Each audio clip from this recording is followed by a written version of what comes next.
Hi friends, ಇವತ್ತು ನನಗೆ fresh ಆಗಿರೋಂತಹ ಬೂದ್ಗುಂಬಳಕಾಯಿ ಸಿಕ್ಕಿದೆ. ಇದರಿಂದ ನಾನು ಮಜ್ಜಿಗೆ ಹುಳಿ ಹೇಗೆ ಮಾಡೋದು ಅಂತ ಹೇಳಿ ಇವತ್ತಿನ ವಿಡಿಯೋದಲ್ಲಿ ತೋರಿಸ್ತಾ ಇದ್ದೀನಿ.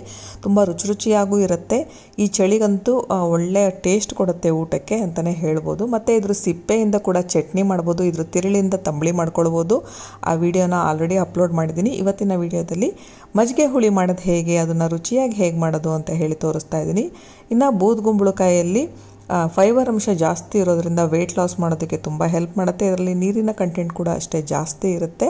ನಾವು ರೆಗ್ಯುಲರಾಗಿ ಬೂದ್ಗುಂಬಳಕಾಯಿ ಜ್ಯೂಸ್ ಕುಡಿಯೋದಾಗಿರ್ಬೋದು, ಅಥವಾ ಈ ರೀತಿ ಸಾಂಬಾರುಗಳನ್ನು ಅಥವಾ ಸಾರುಗಳನ್ನು ಮಾಡ್ಕೊಂಡು ತಿನ್ನೋದು, ಅಥವಾ ಪಲ್ಯ ಮಾಡ್ಕೊಂಡು ತಿನ್ನೋದು, ಅಥವಾ ಇದರಿಂದ ನಾವು ತಂಬಳಿ ಆ ಥರ ಮಾಡ್ಕೊಂಡು ತಿನ್ನೋದ್ರಿಂದ, ರೆಗ್ಯುಲರಾಗಿ ಊಟದಲ್ಲಿ ಬಳಸೋದ್ರಿಂದ ಇದ್ರ ಬೆನಿಫಿಟ್ಸ್ನ ಎಲ್ಲ ನಾವು ಪಡ್ಕೊಳ್ಬೋದಾಗಿದೆ. ಈಗ ಸಿಪ್ಪೆ ಮತ್ತು ತಿರುಳನ್ನು ಸಪ್ರೇಟಾಗಿ ಮಾಡ್ಕೊಳ್ತಾ ಇದ್ದೀನಿ. ಮತ್ತು ಹೋಳುಗಳು ನೋಡಿಕೊಂಡು ಯಾವ ಸೈಜಲ್ಲಿ ಬೇಕೋ ಆ ಸೈಜಲ್ಲಿ ಕಟ್ ಮಾಡ್ಕೊಳ್ಬೋದು.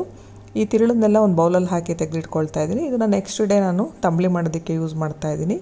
ಇನ್ನು ಈ ಸಿಪ್ಪೆನ ಬಳಸ್ಕೊಂಡು ಈ ಮಜ್ಜಿಗೆ ಮೆಣಸೆಲ್ಲ ಮಾಡ್ತಾರಲ್ಲ, ಅದೇ ರೀತಿ ಇದನ್ನು ಕೂಡ ಅಷ್ಟೇ ಮಜ್ಜಿಗೆಯಲ್ಲಿ ನೆನೆಸಿ ಬಿಸಿಲಲ್ಲಿ ಒಣಗಿಸಿ ಇದನ್ನು ಮಳೆಗಾಲದ ಟೈಮಲ್ಲಿ ಅನ್ನದ ಜೊತೆ ಸೈಡಿಗೆ ಕರ್ಕೊಂಡು ತಿನ್ನೋಕ್ಕೆ ತುಂಬ ರುಚಿಯಾಗಿರುತ್ತೆ. ಅದನ್ನು ಮಾಡ್ಕೊಳ್ತಾ ಇದ್ದೀನಿ.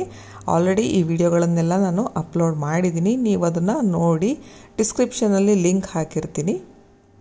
ಈಗ ಹೋಳುಗಳನ್ನೆಲ್ಲ ಯಾವ ಸೈಜಲ್ಲಿ ಬೇಕೋ ಆ ಸೈಜು ಕಟ್ ಮಾಡಿ ಇಟ್ಕೊಂಡಾಗಿದೆ. ಈಗ ಇದನ್ನು ಒಂದು ಬೌಲಿಗೆ ಹಾಕ್ಕೊಳ್ತಾ ಇದ್ದೀನಿ. ಮಜ್ಜಿಗೆ ಹುಳಿನ ತುಂಬ ಮೆಥಡ್ನಲ್ಲಿ ಮಾಡ್ಬೋದು, ಬಟ್ ಈ ಮೆಥಡಲ್ಲಿ ಮಾಡೋದು ಒಂದು ರೀತಿ ತುಂಬ ರುಚಿ ಕೊಡುತ್ತೆ ಅಂತಲೇ ಹೇಳ್ಬೋದು. ನೆಕ್ಸ್ಟು ಒಂದು ಬಟ್ಲಿಗೆ ನಾನು 1-2 ಸ್ಪೂನಷ್ಟು ಕಡಲೆಬೇಳೆನ ನೆನೆಸಿಟ್ಕೊಂಡಿದ್ದೀನಿ. ಒಂದು ಅರ್ಧ ಗಂಟೆ ಅಥವಾ 1 ಗಂಟೆ ನೆನೆಸಿಟ್ಕೊಂಡ್ರೆ ಸಾಕು. ನೆಕ್ಸ್ಟ್ ಈಗ ಮಿಕ್ಸಿ ಜಾರಿಗೆ 1 ಬಟ್ಲಷ್ಟು ತೆಂಗಿನಕಾಯಿ ತುರಿನ ಹಾಕ್ಕೊಳ್ತಾ ಇದ್ದೀನಿ.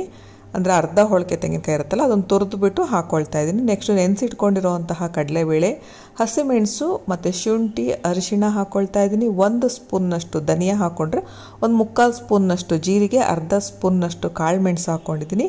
ನೆಕ್ಸ್ಟ್ ಇದಕ್ಕೆ ನಾನು ಮೊಸರು ಮತ್ತು ಸ್ವಲ್ಪ ಇಂಗನ್ನು ಹಾಕಿ ರುಬ್ಕೊಳ್ತಾ ಇದ್ದೀನಿ. ಸ್ವಲ್ಪ ನೀರು ಹಾಕಿ ಕೂಡ ರುಬ್ಕೊಳ್ಬೋದು ಬೇಕು ಅನ್ನೋದಾದರೆ.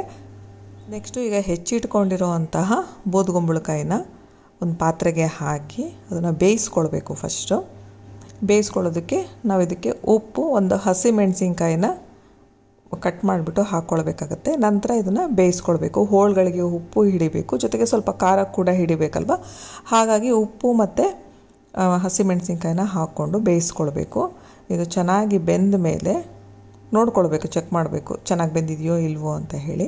ಬೆಂದಿದೆ ಅಂತ ಆದಮೇಲೆ ನಂತರ ನಾವು ಇದಕ್ಕೆ ರುಬ್ಬಿರುವಂತಹ ಮಸಾಲೆನ ಹಾಕ್ಕೊಳ್ಬೇಕಾಗತ್ತೆ. ನಾವಿಲ್ಲಿ ಮಿಕ್ಸಿ ಜಾರಿಗೆ ಹಾಕ್ಕೊಳ್ಳುವಾಗ ಮೊಸರು ಹಾಕಿ ರುಬ್ಬಬೇಕು ಅಂತ ಏನಿಲ್ಲ. ಬೇಕು ಅನ್ನೋದಾದರೆ ಮೊಸರು ಹಾಕ್ಕೊಂಡು ರುಬ್ಕೊಳ್ಬೋದು, ಇಲ್ಲ ಅನ್ನೋದಾದರೆ ನೀರು ಹಾಕಿ ರುಬ್ಕೊಂಡು ನಂತರ ಮಜ್ಜಿಗೆ ಹಾಕ್ಕೊಳ್ಬೋದು. ನೆಕ್ಸ್ಟ್ ಈಗ ನಾನು ಉಪ್ಪನ್ನ ಇನ್ನೊಂದು ಸ್ವಲ್ಪ ಹಾಕ್ಕೊಳ್ತಾ ಇದ್ದೀನಿ. ಆವಾಗ ಬರೀ ಹೋಳು ಬೇಯಿಸೋದಕ್ಕೆ ಎಷ್ಟು ಬೇಕೋ ಅಷ್ಟು ಉಪ್ಪು ಹಾಕಿದ್ದೆ.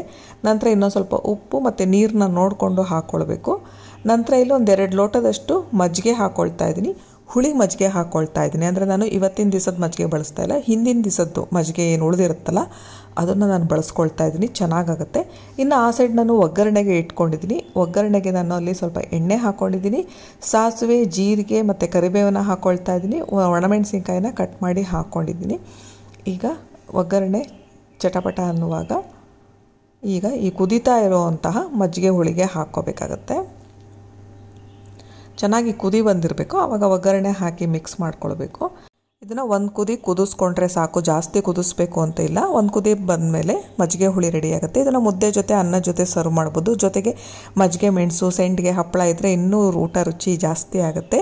ನೀವು ಕೂಡ ಈ ಮಜ್ಜಿಗೆ ಹುಳಿ ರೆಸಿಪಿನ ಒಮ್ಮೆ ಟ್ರೈ ಮಾಡಿ. ಈ ವಿಡಿಯೋ ನಿಮಗೆಲ್ಲ ಇಷ್ಟ ಆಯಿತು ಅನ್ನೋದಾದರೆ ಲೈಕ್ ಮಾಡಿ, ಶೇರ್ ಮಾಡಿ ಹಾಗೂ ಸಬ್ಸ್ಕ್ರೈಬ್ ಮಾಡಿ. Thank you friends.